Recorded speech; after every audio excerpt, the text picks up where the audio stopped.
Hi everyone, welcome back to my channel. It's your girl Annie's Sweet Home Treats. Today I'm making soft and fluffy milk bread buns, roll into a ball and fry until golden brown. So delicious. This easy homemade recipe is soft inside, crunchy outside, preferred for breakfast, snacks time or tea time. Let's get started. If today is your first time of tuning in, you're welcome. To my new subscribers, you are welcome. My old subscribers, of course, you all are welcome.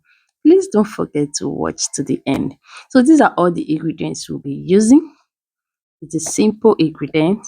It's so yummy, guys. Give it a try.